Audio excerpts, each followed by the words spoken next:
Bienvenue au webinaire de Cohesio sur la nouvelle réglementation en matière de réintégration des travailleurs en incapacité de travail.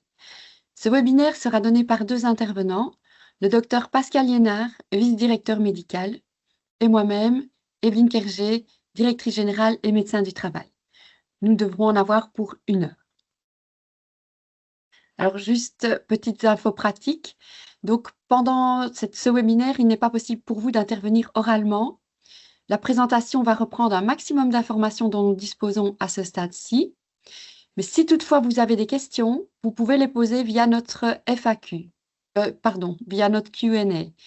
Si le timing nous le permet, nous répondrons à ces questions en fin de session. Si jamais ce n'est pas le cas, parce qu'on a pris un peu plus de temps pour expliquer certaines choses, à ce moment-là, le FAQ sera réalisé et sera disponible sur notre site Internet. Ce webinaire est également enregistré et il pourra être revisionné sur notre chaîne YouTube dans les jours à venir. Alors, vous allez voir que c'est structuré en 3 parties. Tout d'abord, une introduction qui va revenir sur l'historique et le pourquoi de cette réforme importante. Ensuite, un chapitre qui reprend les changements principaux apportés au régime actuel de la réintégration.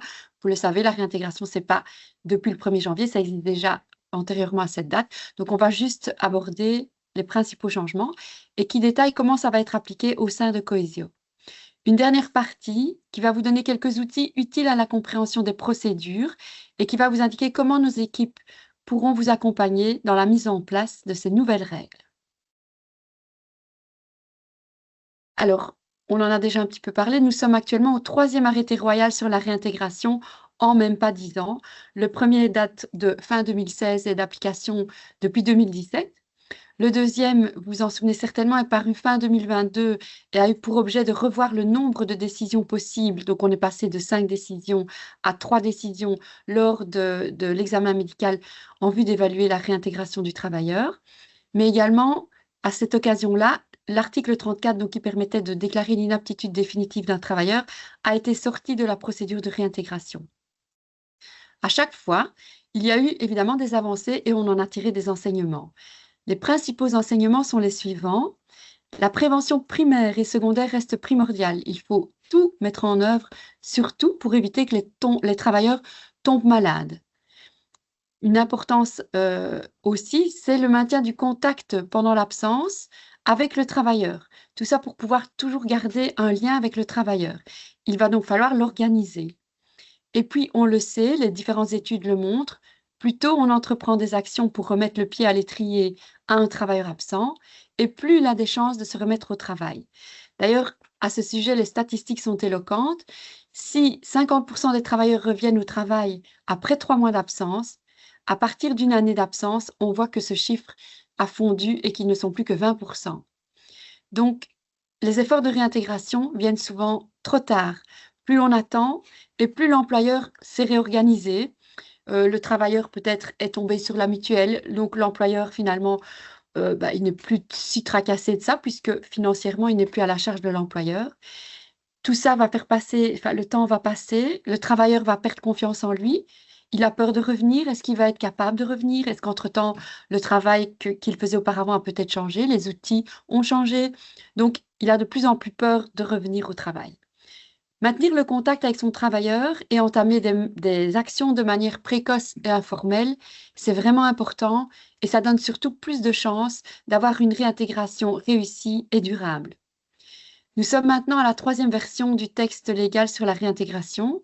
Ce texte s'inspire des enseignements et prévoit donc la possibilité d'intervenir plus tôt pour inciter les travailleurs qui le peuvent à revenir au travail et plus de possibilités d'intervention informelle qui sont plus légères et plus efficaces. Vous voyez ici la courbe du nombre de personnes en incapacité de travail de plus d'1 an. Et donc, qu'est-ce qu'on constate sur ce schéma? C'est qu'en 20 ans, le nombre de malades de longue durée a pratiquement triplé. Les affections principales à l'origine de ces absences de longue durée, on le sait aussi, ce sont pour un tiers des problèmes psychosociaux, pour un tiers des troubles musculo-squelettiques et pour un tiers d'autres maladies. Bien sûr, il est important de voir la responsabilité collective que nous avons dans ce défi sociétal. C'est ensemble, employeurs, les différents médecins et les travailleurs qui vont pouvoir agir pour tenter d'infléchir cette courbe. Si nous ne faisons pas ces efforts, c'est notre système de sécurité sociale qui ne pourra pas tenir le coup. Donc, l'objectif du nouveau gouvernement Arizona, c'est très clair. Il veut responsabiliser les employeurs, les travailleurs et les différents médecins, à savoir les médecins curatifs, que ce soit médecins traitants ou spécialistes, médecins conseils de la mutuelle et médecins du travail, prévenir l'absentéisme de longue durée en intervenant le plus vite possible et améliorer la réintégration durable des travailleurs qui peuvent reprendre le travail après maladie. C'est donc un défi important, c'est un défi sociétal majeur pour lequel nous avons toutes et tous un rôle à jouer. C'est donc un défi collectif. Le webinaire sera essentiellement consacré aux évolutions du codex, donc du code du bien-être, et à l'arrêté royal sur la réintégration. Mais il y a d'autres mesures importantes qui ont été prises dans le cadre de la loi, celle du 19 décembre 2025, une loi qui vient modifier d'autres textes, comme la loi sur l'assurance maladie invalidité, la loi relative au contrat de travail ou encore le code pénal social. Voici ici les principales modifications qui ont été apportées par cette loi, que nous ne détaillerons pas plus. Donc dans cette nouvelle loi donc du 19 décembre, il y a eu des modifications concernant la limitation de la dispense de certificat médical à 2 fois 1 jour par an. Donc vous le savez au préalable, les travailleurs pouvaient s'absenter 3 fois une journée sans rendre de certificat médical. Ce chiffre de 3 est passé à 2. La prolongation du délai de rechute pour le salaire garanti, qui était de 14 jours, est passé à 8 semaines, ce qui signifie qu'un travailleur qui retomberait malade moins de 8 semaines après son retour au travail retomberait directement sur des allocations de remplacement et non pas sur un salaire garanti par son employeur. Alors également, par rapport au salaire garanti, une neutralisation de celui-ci en cas de reprise à temps partiel. Donc si un travailleur est malade, reprend à temps partiel et retombe en incapacité de travail, on ne repasse pas par la case salaire garanti d'un mois pour le travailleur. C'est de nouveau des allocations de remplacement et la prolongation des certificats via le dossier médical global afin d'éviter le shopping médical et de voir que des travailleurs vont tantôt chez le docteur A, tantôt chez le docteur B, tantôt chez le docteur C pour pouvoir demander des prolongations en changeant de médecin. Alors, on va aborder maintenant les principaux changements. Je vais passer la parole au docteur Pascal Liénard, donc vice-directeur médical chez Cohesio, qui va venir plus en détail sur ces différents changements.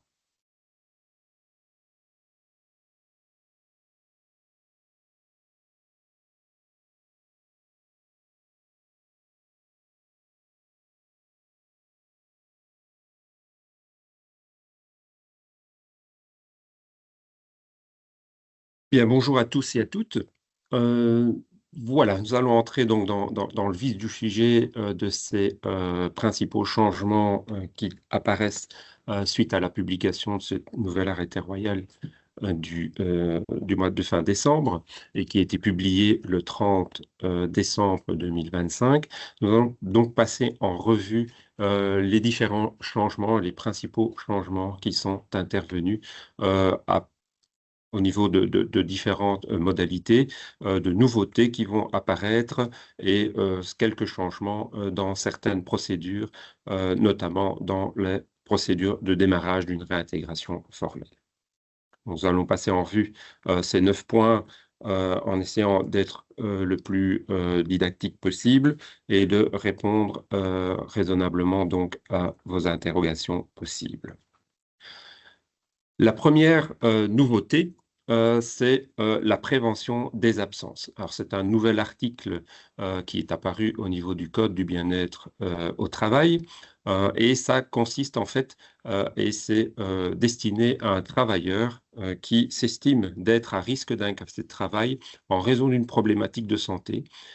Il pourra donc demander à son employeur directement d'adapter son poste de travail ou de lui attribuer un poste adapté ou un autre poste de travail afin justement de prévenir l'absentéisme, donc afin de prévenir un certificat pour raison médicale.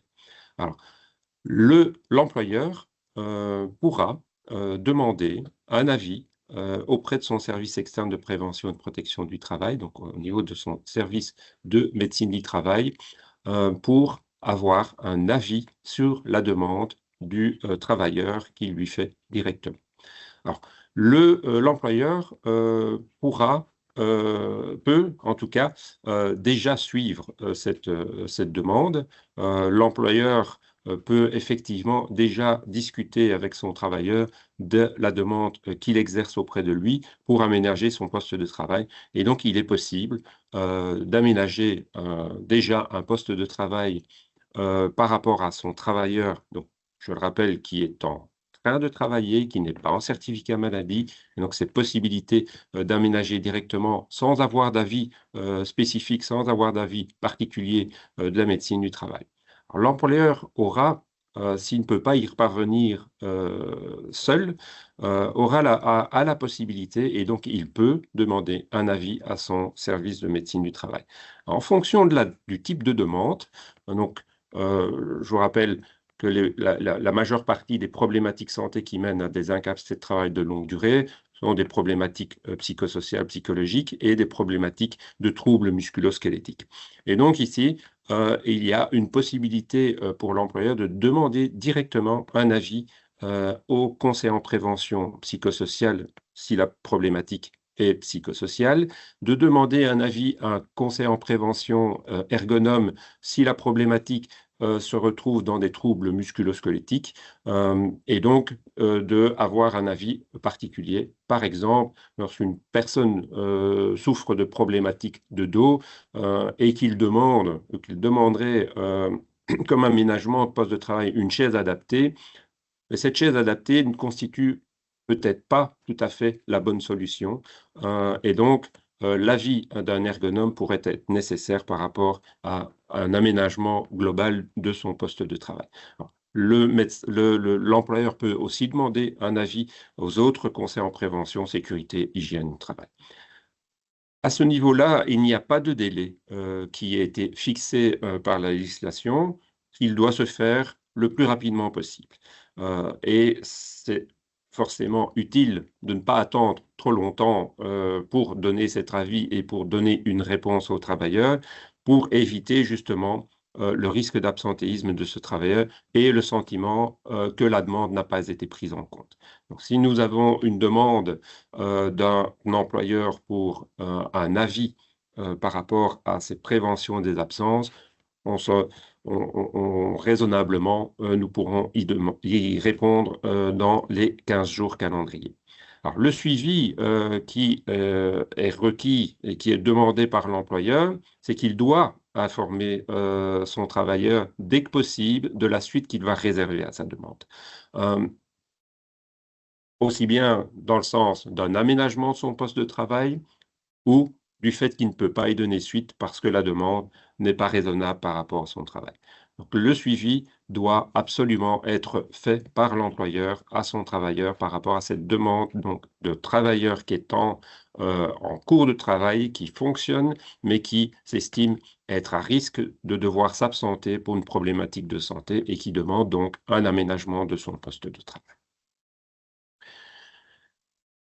La deuxième modalité qui intervient au niveau de cette nouvelle mouture de RIT 3.0, c'est l'information aux travailleurs absents depuis plus de 4 semaines. Alors ça existait déjà auparavant, cette obligation d'information du travailleur de plus de 4 semaines, de ce travailleur absent depuis plus de 4 semaines, et ça consistait en fait à avoir une prise de contact avec le travailleur pour pouvoir l'informer des modalités qui lui sont accessibles pour diminuer son incapacité de travail, dans le sens d'avoir un travail, proposer un travail, un aménagement de poste de travail ou un autre travail adapté.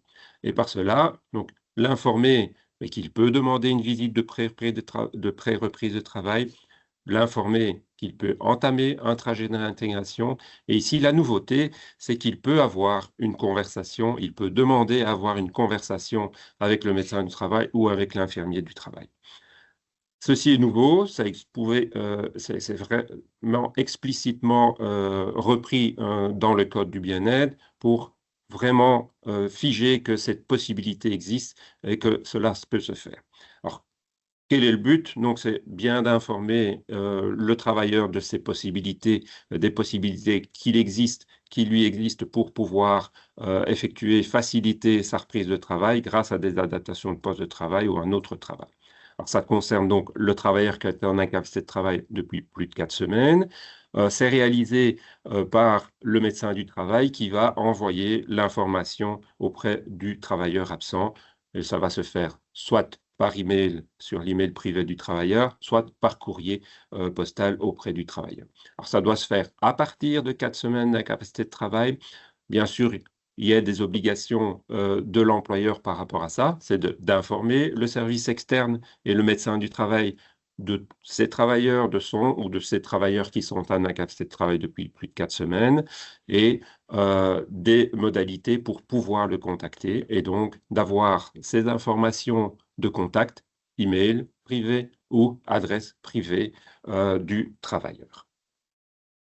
Donc la nouveauté ici par rapport à cette modalité, c'est vraiment explicitement d'informer le travailleur qu'il a la possibilité d'avoir une conversation avec son médecin du travail ou avec son infirmier du travail pour expliquer, pour bien lui expliquer les modalités qui lui sont offertes par rapport à une possibilité d'examiner un travail adapté ou des aménagements de son poste de travail.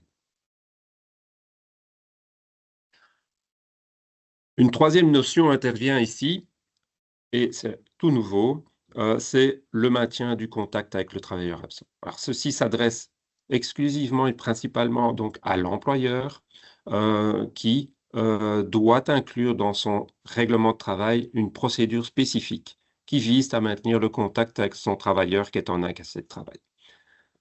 Une procédure spécifique, donc pas une annexe restreinte, vraiment une procédure spécifique de prise de contact, de maintien de contact avec son travailleur absent. Et donc, une procédure qui spécifie bien, qui prendra contact avec son travailleur, quelle sera la fréquence des contacts qui seront mis en place, comment se feront ces contacts. L'objectif, et c'est quelque chose qui doit être fait par l'employeur, donc c'est quelque chose qui ne peut pas être délégué au service externe, qui ne peut pas être délégué à un autre service, c'est l'employeur lui-même qui doit le réaliser dans le but d'avoir une politique active en matière d'absence. Et donc, une politique de contact avec son travailleur, de maintien de contact avec son travailleur pour faciliter et pour préparer le retour au travail de son travailleur. Alors, attention, bien sûr, cette procédure et ces contacts ne doivent pas viser à vérifier si l'absence du travailleur est justifiée ou pas. Le but est vraiment de maintenir le contact avec le travailleur, de garder à ce que le travailleur garde un contact avec son entreprise, avec son travail, reste au courant de ce qui se passe dans son entreprise et de maintenir cette politique active en matière d'absentéisme. Le quatrième point qui nous concerne ici concerne la visite de pré-reprise de travail, donc qui existait déjà auparavant, mais qui a été déplacée au niveau du Code du bien-être. Donc, elle est passée des examens de prévention, elle est passée aux examens, au chapitre qui concerne les examens de réintégration du travailleur en absence de longue durée. Alors, le but de ce déplacement, c'est vraiment de prendre conscience et de pousser à l'utilisation de cette réintégration que l'on va appeler informelle, la visite de pré-reprise de travail, réintégration informelle, parce qu'elle ne nécessite pas tout le cadre administratif, tout le cadre de délai et tout le cadre fort prenant d'une réintégration et d'un trajet de réintégration formel. Donc ici, c'est un trajet de réintégration à la formule plus légère, mais avec un but qui est de mener à la réintégration et à la réintégration du travailleur dans son entreprise, dans un poste de travail adapté à sa problématique de santé. Donc, c'est destiné aux travailleurs en incapacité de travail et le travailleur a la possibilité, et ça existait déjà, la possibilité de demander cette visite de pré-reprise de travail.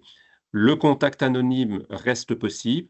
Il était déjà possible, donc ça veut dire que le travailleur ne veut pas que son employeur soit informé de cette visite de pré-reprise pour prendre contact avec son médecin du travail.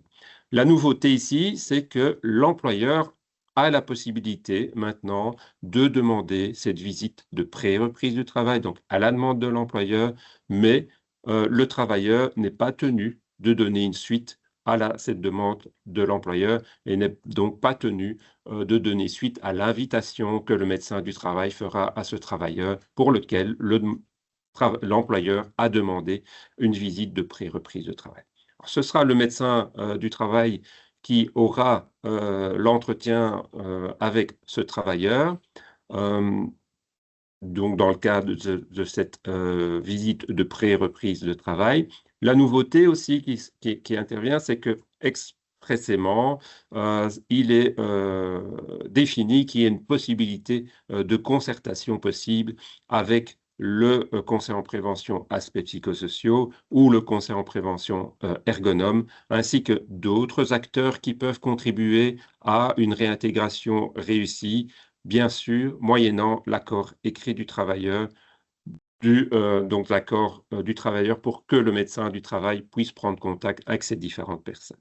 Si nécessaire, l'analyse du poste de travail de ce travailleur pourra être réalisée dans le but de rafraîchir les informations par rapport au poste de travail. Alors, quand ceci doit être réalisé suite à une demande du travailleur ou de l'employeur, auparavant, il y avait un délai qui était fixé, un délai de 10 jours ouvrables. Ce délai n'existe plus et le délai est devenu dès que possible. Donc, bien sûr, le but est d'avoir une politique de réintégration. Donc, le but n'est pas de laisser traîner ces demandes et donc une invitation sera faite auprès du travailleur absent à venir rencontrer le médecin du travail relativement rapidement et en tout cas idéalement, raisonnablement dans les 15 jours calendrier. Alors, que va délivrer le médecin du travail suite à cet entretien et cette visite de pré-reprise de travail? Dans la mesure du possible, le médecin du travail va formuler des recommandations donc concernant un aménagement de poste de travail ou un autre poste de travail selon les problématiques de santé, selon les capacités qu'il reste auprès de ce travailleur qui est toujours absent pour le moment. Le conseil qui sera donné par le médecin du travail n'est pas obligatoire, donc il n'y a pas obligation de donner une réponse écrite suite à cette visite. Mais bien sûr, dans la mesure du possible, nous formulerons des recommandations pour cela. Bien sûr, il n'y aura pas de réponse et il n'y aura pas d'information vers l'employeur si le travailleur a demandé à avoir cette visite de pré-reprise de travail de façon tout à fait anonyme. Bien sûr, on attend un suivi par l'employeur, d'autant plus si c'est lui qui est à l'origine de la demande de cette visite de prise de travail, c'est qu'il y ait quelque chose qui se passe auprès de lui dans le but d'un retour au travail de son travailleur. Et donc, il y a une obligation qui existait déjà, et elle est rappelée ici, c'est l'obligation d'informer régulièrement tous les travailleurs de cette possibilité de visite de pré-reprise, mais aussi, et donc, pas d'obligation, mais un gros encouragement, en tout cas, à effectivement rechercher un travail adapté ou un autre poste de travail selon l'avis du médecin du travail.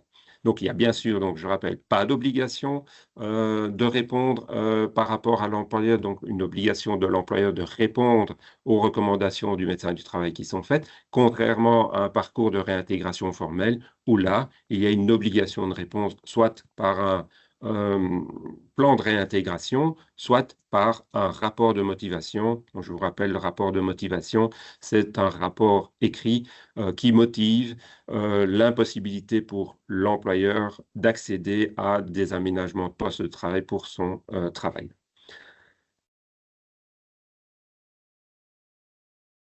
Cinquième point que l'on va aborder ici, c'est le démarrage de la réintégration formelle. Donc, le trajet de réintégration formelle en tant que tel ne change pas par rapport au suivi et par rapport aux obligations qui découlent. C'est ici un changement par rapport au démarrage, donc un changement par rapport à la demande de ce trajet de réintégration avec une obligation supplémentaire qui peut intervenir. Alors, le démarrage peut se faire soit par le travailleur, soit par l'employeur. Par rapport au travailleur, cette demande, il n'y a rien qui change. Il peut tout à fait, comme auparavant, le faire dès le début de son incapacité de travail. Euh, le démarrage, par contre, par rapport à l'employeur, peut être plus précoce pour l'employeur. Alors, quand on dit plus précoce, ça veut dire qu'il peut intervenir dès le début de l'incapacité de travail. Il n'y a plus de notion de délai de 3 mois d'incapacité de travail pour pouvoir démarrer un trajet de réintégration formelle. L'employeur a la possibilité donc de demander et de lancer un trajet de réintégration dès le début de l'incapacité, mais il est absolument nécessaire d'avoir l'accord du travailleur. Et ce sera dans le chef de l'employeur d'obtenir cet accord du travailleur et idéalement, raisonnablement, d'avoir cet accord écrit du travailleur pour éviter toute problématique ou toute discussion par la suite. En tout cas, le service externe Cohesio ne vérifiera pas le bien fondé de cet accord du travailleur pour le trajet de réintégration demandé par l'employeur. Alors ça, c'est une possibilité dès le début de l'incapacité avec l'accord du travailleur. L'autre possibilité, c'est aussi, quelle que soit la durée de l'incapacité, si le travailleur a un potentiel de travail. C'est une nouvelle notion qui intervient, le potentiel de travail, dont on va discuter un peu plus longuement. Attention, je préviens déjà un peu de teasing par rapport à une obligation de l'employeur, c'est que l'employeur, pour les entreprises qui occupent au moins 20 travailleurs, aura l'obligation de lancer un trajet de réintégration avant les 6 mois, la période de 6 mois d'incapacité de travail, mais avec un potentiel de travail qui était estimé comme positif. Le potentiel de travail doit être demandé par l'employeur et il ne peut le demander qu'à partir de 8 semaines d'incapacité de travail. Donc, c'est un délai qui est fixé. À partir de 8 semaines d'incapacité de travail, l'employeur peut demander une estimation du potentiel de travail. Il n'est pas obligé de le demander à partir de 8 semaines. Donc, ce délai de 8 semaines n'est pas un délai où quelque chose doit absolument être lancé par rapport à une estimation du potentiel de travail. Alors, qu'est-ce que c'est ce potentiel de travail? C'est en fait la capacité présumée du travailleur qui est en incapacité de travail à effectuer un travail adapté ou un autre travail. Alors, il est évalué sur base d'informations relatives à son état de santé et à ses possibilités, à ses capacités restantes, en vue de démarrer un éventuel trajet de réintégration par l'employeur. Donc, en fait, le potentiel de travail est une estimation de la capacité de pouvoir, la possibilité de lancer un trajet de réintégration qui pourra avoir une décision qui sera une décision qui sera utilisable. Parce que on sait, et les statistiques nous ont montré, que la plupart, une grosse partie des trajets de réintégration qui étaient lancés à l'initiative des employeurs, donc il faut savoir qu'à peu près 3/4 des trajets de réintégration sont lancés par les travailleurs, par les employeurs. 1/4 des trajets sont demandés par les travailleurs. Et dans tous ces trajets de réintégration, les décisions C, donc les décisions que l'on appelle décisions C, ce sont les décisions dans lesquelles, en fait, il n'y a pas de possibilité de prendre de décision d'inaptitude temporaire ou définitive. En fait, ce n'est pas le bon moment pour évaluer ces capacités restantes du travailleur. Et donc, c'est une décision qui dit que par rapport à la problématique santé actuelle, il n'y a pas de possibilité de pouvoir se positionner sur un aménagement de poste de travail. Et donc, le but de ce potentiel de travail, c'est d'effectuer en fait un tri pour éviter, diminuer et éviter au maximum les décisions C de ces trajets de réintégration qui, je le rappelle, sont des trajets qui demandent une grosse capacité administrative, beaucoup de temps, des délais à respecter. Et donc, essayons d'éviter des trajets de réintégration qui ne mèneraient pas à une décision qui serait efficace pour un retour de travail. Donc, l'objectif de ce potentiel de travail, de l'évaluation de ce potentiel de travail, c'est d'effectuer un tri pour diminuer les décisions qui n'en sont pas vraiment dans les trajets de réintégration formels. Alors, le potentiel de travail va être estimé sur base des informations disponibles sur l'état de santé, soit avec des informations qui viendraient du médecin traitant, du médecin conseil de mutuelle, des informations qui sont déjà présentes éventuellement dans le dossier de santé du travailleur, et il va se faire via un questionnaire standardisé, enfin, il va se faire via un entretien et un questionnaire standardisé ayant deux volets, hein. Un volet qui comporte 6 questions sur des informations sur l'état de santé, et un autre formulaire standardisé de 11 questions qui va plus s'informer, qui va plus donner par rapport aux capacités restantes de l'employé, aux capacités du travailleur à reprendre un travail adapté. Alors, chez Coesio, nous estimons que ça va être un moment important, donc justement pour effectuer un tri efficace et raisonnable pour le lancement des trajets de réintégration. Il va se faire via une invitation. Donc, dès que l'employeur demandera un potentiel de travail, donc à partir de 8 semaines, pas nécessairement dès 8 semaines, en fonction de la situation connue par l'employeur du travailleur en incapacité de travail, donc grâce à la politique de gestion de l'absentéisme, il n'est peut-être pas nécessaire de lancer un plan une demande de potentiel de travail. Par exemple, un travailleur qui serait en incapacité de travail pour 4 mois, on sait l'information que l'employeur a et qu'il est fort raisonnable et raisonnablement pensé qu'effectivement à 4 mois, il y aura une reprise de travail parce que la situation de santé sera améliorée ou sera résolue, mais il n'y a pas nécessité de lancer un potentiel de travail à 8 semaines pour ensuite lancer un trajet de réintégration formel ou informel, alors que l'on sait qu'à 4 mois, la reprise de travail sera forcément une évidence. Maintenant, si ça ne devient pas une évidence, il est toujours possible de demander l'estimation de ce potentiel de travail à 4 mois ou à 5 mois dans le but de lancer un trajet de réintégration par la suite. Donc, une fois que nous recevons la demande de l'employeur d'une estimation du potentiel de travail, nous enverrons une invitation pour un appel téléphonique auprès de ce travailleur par une infirmière de travail de chez Coesio. Donc, ce sera planifié. À cette invitation sera aussi joint déjà les questions que comportent les deux questionnaires pour que le travailleur puisse y prendre connaissance déjà. Et là, lors du moment qui a été prévu pour informer et pour téléphoner aux travailleurs, notre infirmier du travail discutera, aura un entretien avec ce travailleur, pourra répondre éventuellement aussi aux questions qui sont nécessaires par rapport à ces questionnaires et aura aussi une information par rapport à la problématique santé. Si le travailleur ne répond pas à cette invitation téléphonique, le questionnaire sera renvoyé de nouveau, mais d'une façon plus formelle, avec une demande de compléter ce questionnaire et de nous le renvoyer. Il n'y aura pas un second appel téléphonique de notre infirmier.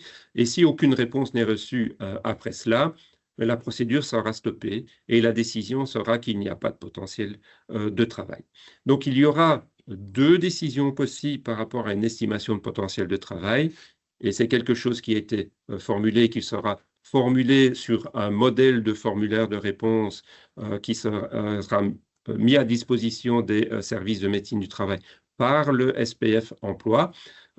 Donc, sur ces formulaires, 2 décisions possibles. Il y a un potentiel de travail, donc potentiel de travail positif, ou il n'y a pas de potentiel de travail négatif. Et ça, ce sera en tout cas pourra être décidé sur base des informations d'un point de vue santé, qu'il n'y a pas de potentiel de travail. Et donc, par exemple, une personne qui est en gros traitement de chimiothérapie, par exemple, actuellement, mais effectivement, il n'y aura pas de potentiel de travail pour le moment. Et donc, le potentiel de travail sera négatif à ce moment-là. Aussi, si nous n'avons pas d'informations, nous avons un manque d'informations, ou si le travailleur ne coopère pas ou ne répond pas à l'invitation, là aussi, ce sera estimé comme un potentiel de travail négatif.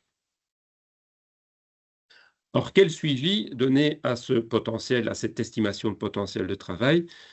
S'il n'y a pas de potentiel de travail, c'est que le moment n'est pas le bon moment pour lancer toutes ces procédures, et donc il n'y a rien de faire, sauf, bien sûr, garder le contact par rapport à votre travailleur absent et éventuellement, plus tard, relancer effectivement une procédure, une évaluation du potentiel de travail en fonction de la situation connue du travailleur. Donc, rester en contact avec son travailleur en accès de travail est primordial pour pouvoir évaluer les suites à donner par rapport à cette estimation de potentiel de travail. Est-ce qu'il y en a un autre qui va être réalisé? Il n'y a pas d'obligation par rapport à ça. La seule obligation qu'il y a par rapport à un potentiel de travail, c'est s'il est estimé comme positif, l'employeur aura en tout cas une obligation de demander un trajet de réintégration maximum dans les 6 mois après le début de l'incapacité. Alors ça, c'est une obligation pour les entreprises qui comportent au moins 20 travailleurs. Pour les entreprises qui contiennent moins de 20 travailleurs, l'employeur n'a pas cette obligation de débuter un trajet de réintégration dans les 6 mois de la capacité de travail. Il peut bien sûr le demander dans le but de cette politique de lutte contre l'absentéisme au travail. Alors, le potentiel de travail est positif.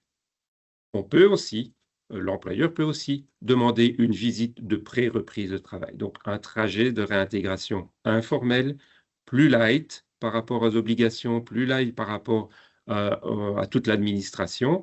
Et si celle-ci, effectivement, arrive à son but, c'est-à-dire un travail adapté qui est possible, qui est accepté par le travailleur, mais l'obligation de lancer ce trajet de réintégration formel dans les 6 mois tombe, puisque le travailleur aura éventuellement pu reprendre le travail avant cette période.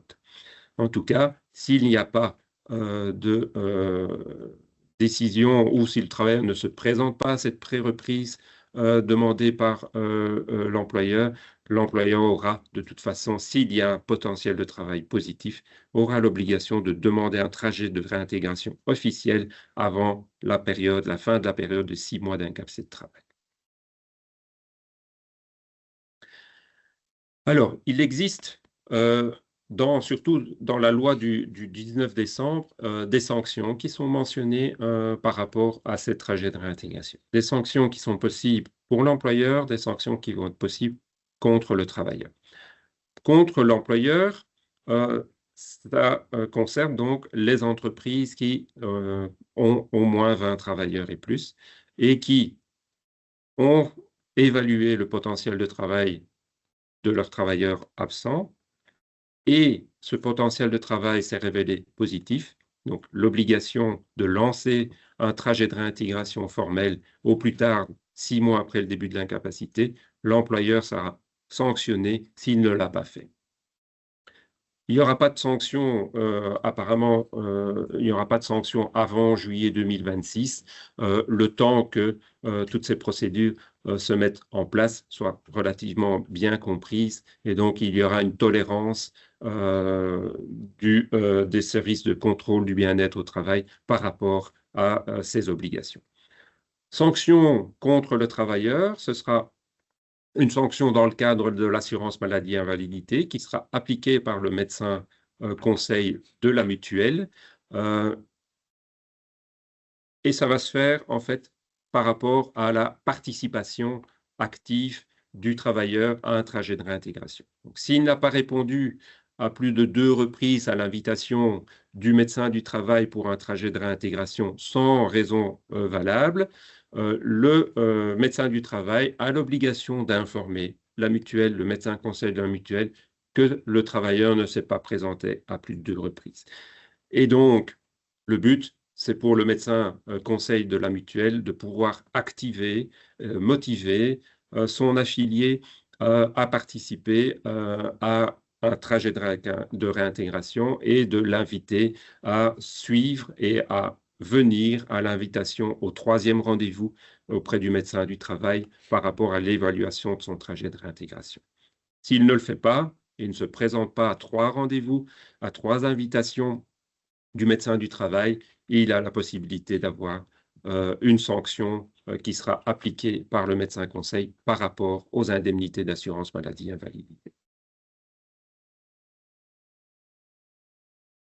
Ici, un petit schéma qui vous montre le trajet, le trajet habituel d'un rite formel, et donc avec quelques points repris en orange qui sont les nouveautés ou les changements ou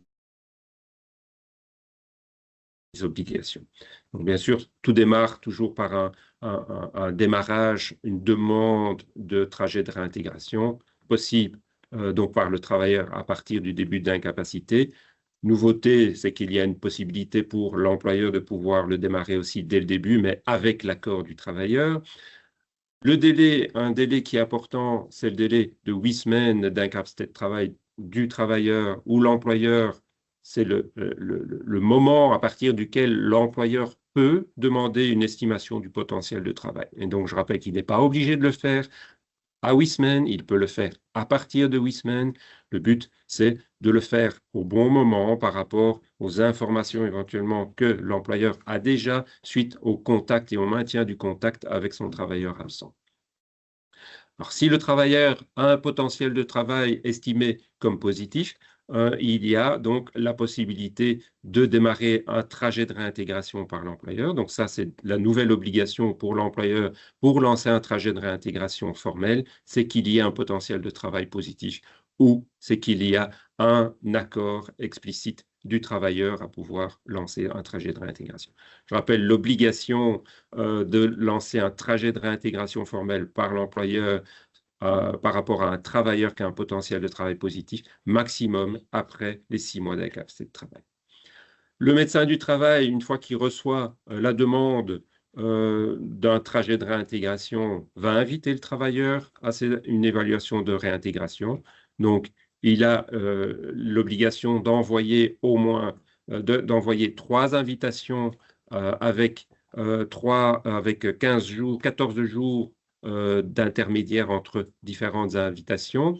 Il doit maintenant le faire, ces invitations, par recommandé. Donc, cette obligation existe depuis début de cette année. L'envoi des invitations à une évaluation, un examen de réintégration doit se faire par recommandé. Et ça pour pouvoir avoir une traçabilité, vu qu'il y a des sanctions qui peuvent être appliquées par la suite. Le médecin du travail va voir son travailleur, lancer toute la procédure, lancer tout son examen et son évaluation et va prendre une décision. Et on espère qu'il y aura beaucoup moins de décisions C suite à l'évaluation du potentiel de travail. Et donc, s'il y a une décision A, je vous rappelle, la décision A, c'est une inaptitude temporaire. La décision B, c'est une inaptitude définitive du travailleur à exercer son travail convenu. L'employeur devra examiner les possibilités de travail ou d'un autre travail par rapport aux recommandations qui sont émises par le médecin du travail.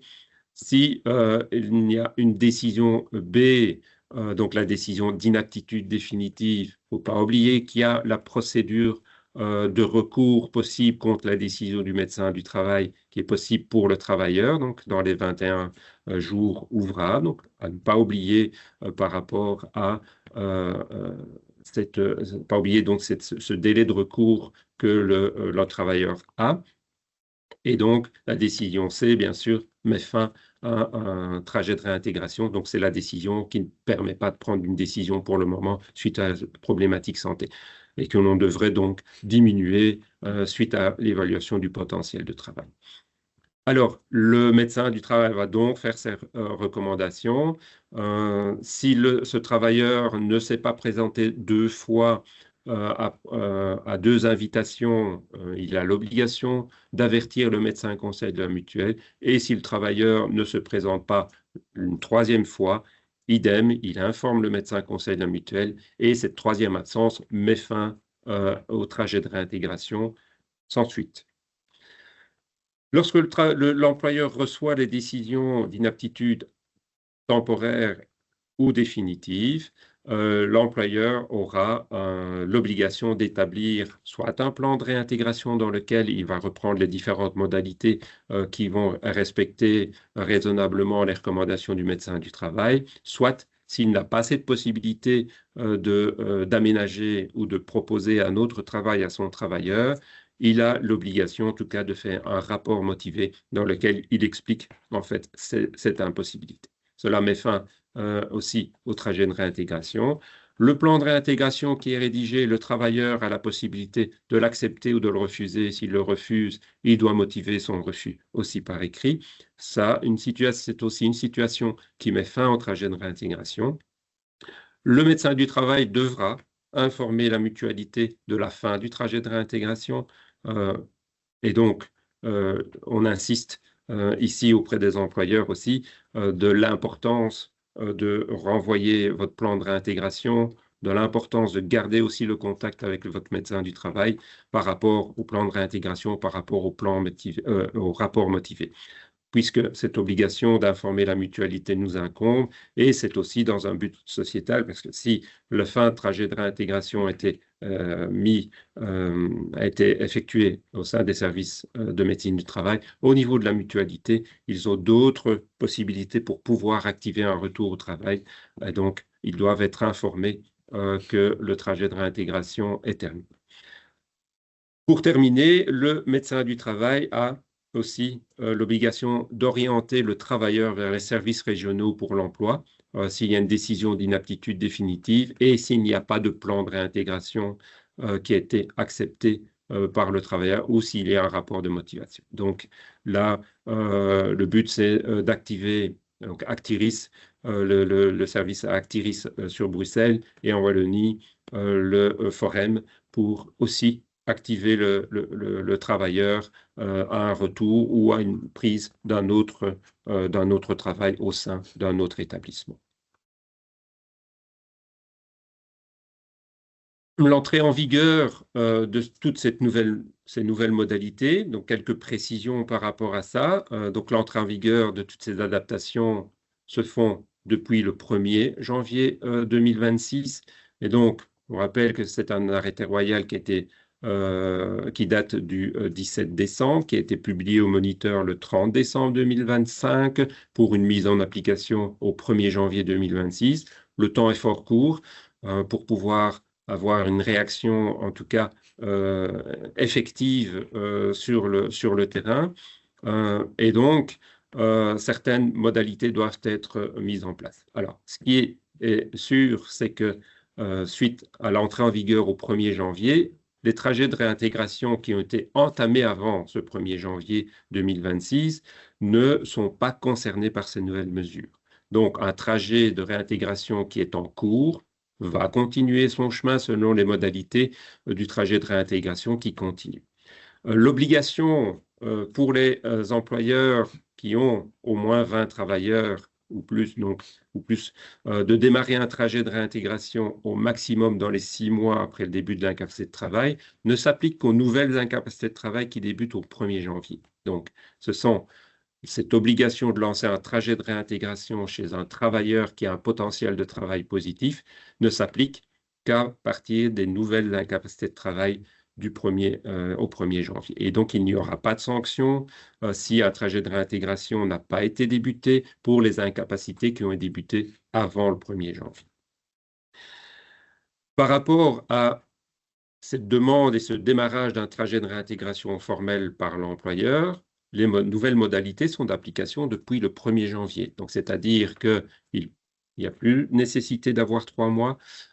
Il y a par contre nécessité d'avoir un potentiel de travail positif pour pouvoir lancer un trajet de réintégration formel, même pour les incapacités qui ont commencé avant le 1er janvier. Mais suite à l'urgence qui a été mise en place par rapport à cette nouvelle mouture législative et un début très rapide au 1er janvier, Cohesio ne permettra que l'évaluation du potentiel de travail qu'à partir du 26 février, c'est-à-dire 8 semaines après le 1er janvier.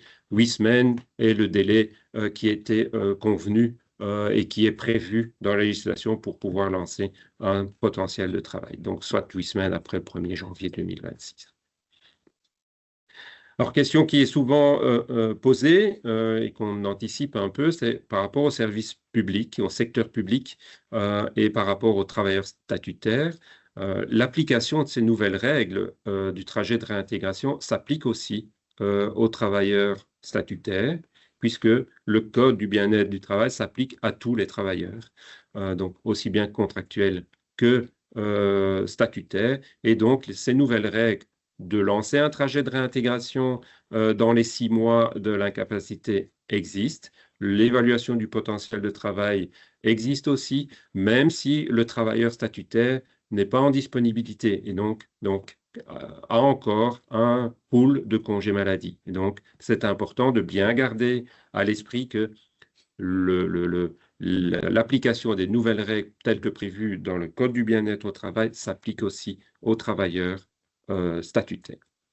Néanmoins, il y a quand même un impact de cette nouvelle législation, ces nouvelles règles du Codex, donc qui sont bien d'application, aussi bien contractuelle qu'au statutaire, c'est par rapport à l'évaluation qui peut être faite et à la réforme de la législation sur la pension, sur les pensions pour maladie, qui s'inscrit dans le cadre de la modernisation et de la procédure d'évaluation par le MEDEX, par son service de le CEMAT, qui doit se réaliser. Et donc, cette obligation est maintenue. La législation par rapport à ces travailleurs statutaires sera adaptée prochainement. Et donc, vous savez que depuis le 1er janvier 2025, les employeurs de travailleurs statutaires sont tenus de prendre des initiatives de réintégration pour chaque demande d'examen médical auprès du centre d'évaluation médicale pour l'aptitude au travail. Donc, c'est un service du MEDEX. Bon, en attendant le processus législatif qui sera adapté par rapport aux travailleurs statutaires, le Centre d'expertise médicale pour l'aptitude au travail de MEDEX agira donc de manière pragmatique et acceptera déjà la décision d'un potentiel négatif comme une exemption d'initiative à un trajet de réintégration, ce qui est logique et l'adaptation sera certainement faite dans ce sens-là aussi par rapport à la législation prochainement adaptée. 8e petit point va concerner la déclaration, la demande de procédure de constatation d'inaptitude définitive, donc la fameuse procédure de cas de force majeure pour pouvoir effectuer un licenciement pour cas de force majeure médicale. Le seul changement qui existe ici par rapport à cette procédure, c'est le changement de délai. Donc, le délai de 9 mois d'incapacité de travail ininterrompue change depuis et change au 1er janvier en 6 mois d'incapacité de travail ininterrompue. Donc, ça veut dire que toutes les incapacités de travail qui existaient aussi avant le 1er janvier, depuis le 1er janvier, si elles ont 6 mois, on peut demander une procédure d'inaptitude définitive. Donc, le simple passage au 1er janvier fait gagner 3 mois dans cette possibilité de procédure. Donc, les incapacités de travail qui existaient déjà avant le 1er janvier entrent aussi en ligne de compte pour ces 6 mois dans le délai pour pouvoir demander la procédure spécifique, la procédure spéciale d'inaptitude définitive. Là, il n'y a pas d'autre changement, donc elle peut tout aussi bien être demandée par l'employeur que par le travailleur. Le seul changement, c'est le 6 mois. Intervient aussi une nouvelle obligation pour les médecins du travail c'est la communication via la plateforme Trio, qui est une plateforme gérée et mise en place par l'INAMI, qui va devenir un canal obligatoire pour échanger entre le médecin traitant, le médecin conseil de la mutuelle et le médecin du travail.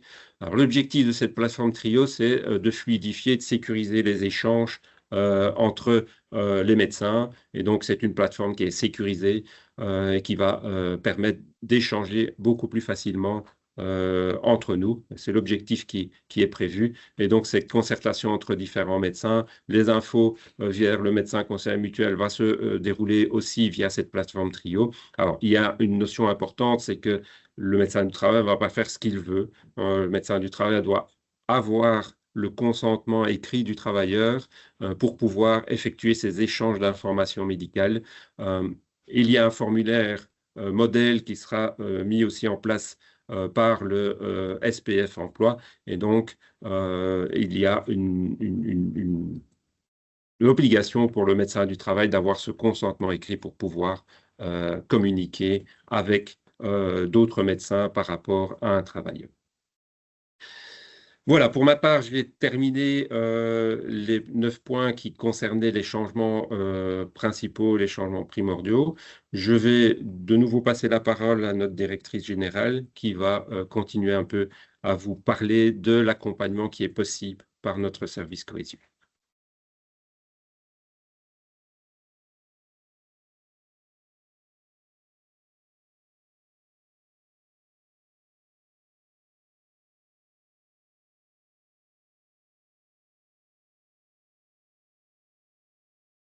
Voilà.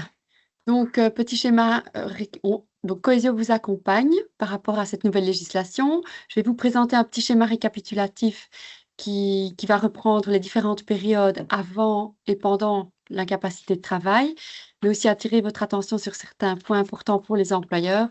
Et enfin, on va rapidement survoler la tarification. Alors, voici ce schéma récapitulatif de ce que le docteur Liénard vient d'expliquer. Il vous indique les différentes possibilités d'initiatives qui peuvent ou qui doivent être prises par les différents acteurs avant et pendant l'incapacité de travail. On y voit ce que le travailleur et l'employeur peut ou doit faire, à quel moment, avec des points d'attention précis à 4 semaines d'incapacité, à 8 semaines d'incapacité et à 6 mois.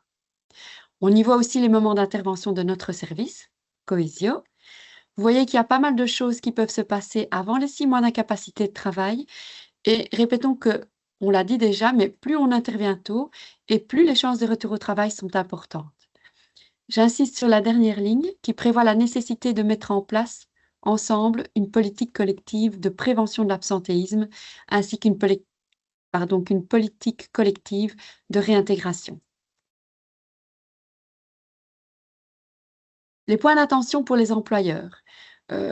Donc, vous avez de nouvelles obligations et nous sommes là pour vous accompagner dans ces nouvelles étapes, notamment pour la mise en place d'une politique active en matière d'absentéisme et une politique collective de réintégration, mais aussi pour l'adaptation de votre règlement de travail afin d'y intégrer la procédure de maintien du contact pendant l'absence.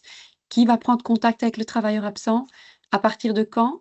Et à quelle fréquence? Donc tout ça, ce sont des choses qui doivent apparaître dans votre règlement de travail. Aussi, nous serons là pour la mise en place effective de cette procédure. Est-ce qu'il y aura nécessité de former du personnel? La question reste ouverte. Et nous vous invitons à mettre aussi rapidement en place un système de suivi des absences en tenant compte des 3 délais importants que l'on a déjà répétés, 4 semaines, 8 semaines et 6 mois. Juste avant d'achever, voici un schéma simple mais essentiel qui doit agir comme une piqûre de rappel constante. Aujourd'hui, nous avons parlé beaucoup de réintégration, mais n'oubliez pas qu'en tant qu'employeur, les 3 étapes présentes sur ce schéma sont au moins aussi importantes.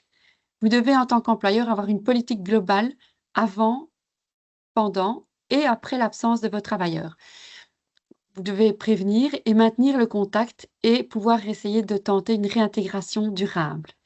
Ces 3 phases ne doivent pas être vues de manière indépendante. C'est un tout et le tout doit être pensé de manière globale et cohérente afin d'avoir une politique bien-être complète et efficace. Un dernier mot sur la tarification. Donc, la nouvelle législation sur la réintégration nous a demandé de nous adapter également et de prester de nouveaux services. 3 sont très clairement identifiés et feront l'objet d'une tarification spécifique qui sera clairement indiquée dans notre document tarifaire que vous allez recevoir fin de ce mois-ci, notamment en même temps que votre facture de redevance annuelle. Les 3 prestations qui feront l'objet d'une tarification distincte sont les suivants. L'évaluation du potentiel de travail, puisque vous avez bien vu, c'est quelque chose sur lequel le docteur Liénard a passé assez bien de temps. C'est quelque chose qui est complètement nouveau. C'est vraiment une nouvelle notion. Donc, ce fameux potentiel de travail à partir de au moins 8 semaines d'incapacité, mais également le trajet de réintégration informelle qui peut désormais être demandé par l'employeur également, et la conversation avec l'un de nos infirmiers quand le travailleur reçoit notre courrier à partir de 4 semaines d'incapacité. Alors, nous arrivons au terme de notre présentation. Je vois qu'il reste 1 minute si on veut tenir le timing. Beaucoup de questions ont déjà été traitées en direct par mes collègues ici d'ailleurs que je remercie. Si votre question n'a pas été abordée, vous allez retrouver dans les prochains jours un FAQ qui reprendra les principales questions. Vous pourrez le retrouver évidemment sur notre site internet. Si vous souhaitez également regarder à nouveau, ce webinaire a été enregistré et sera disponible sur notre chaîne YouTube, que vous retrouvez à l'adresse youtube.com/@cohesio.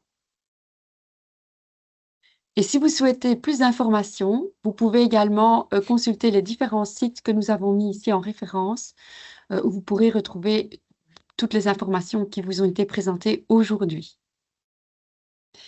J'en profite pour remercier mes collègues de l'équipe IT, de l'équipe communication et mes collègues médecins, le Dr Liénard et le Dr Mussen, pour l'énorme travail qu'ils ont fait préalablement à ce webinaire. Et je vous remercie également tous pour votre attention et pour votre présence. Nous terminerons avec ce slide qui reprend un petit mot qui dit qu'ensemble, évidemment, nous pouvons transformer ce changement en une réussite collective au service des entreprises, au service des travailleurs, mais également au service de la société. Voilà, je vous remercie pour votre attention. À bientôt.